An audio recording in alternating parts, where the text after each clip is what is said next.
आज हामी धुम्बा तालको चर्चा गरौँ। यो तालको नाम धुम्बा ताल हो।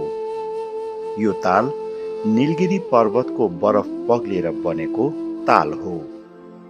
यो धुम्बा ताल नेपालको मुस्ताङ जिल्लामा समुद्री सतहबाट 2830 मिटरको उचाइमा अवस्थित छ।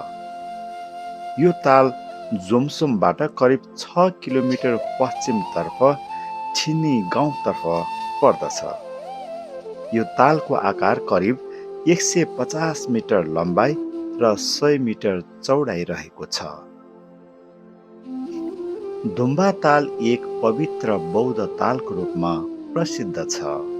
तसर्थ यस तालको माछा मार्न र खान हुँदैन भन्ने धार्मिक आस्था रहेको हुनाले तालमा माछा मार्न प्रतिबन्ध गरिएको छ। प्राकृतिक सुन्दरताले भरिपूर्ण यो धुम्बा तालमा अधिकांश बौद्ध तीर्थयात्रीहरू यहाँ आफ्नो समृद्ध जीवन प्राप्तिका लागि प्रार्थना गर्न आउने गर्दछन्। तालको वरिपरि लगाइएका बौद्ध ध्वजाहरूलाई यहाँ चलिरहने सिरसिरे हावाले हर पल फिरफिराइरहँदा तालको सौन्दर्य अझ मनमोहक देखिएको आभास दिलाउँछ। जाडो मौसममा यो ताल पूर्ण रूपमा बरफ बनेर जमेको हुन्छ। उक्त समयमा युवा युवतीहरूले यो तालमाथि हिँडेर रमाइलो गर्दै फोटो खिच्ने गरेको हामीले देख्न सक्दछौँ।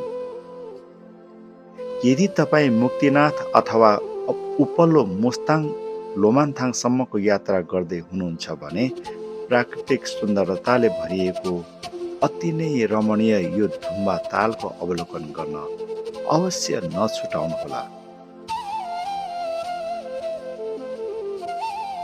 सडक यातायातको पहुँच समेत पुगेको हुनाले जोमसोमदेखि सवारी साधनको माध्यमबाट करिब 15-20 मिनेटमै यो तालसम्म पुग्न सकिन्छ।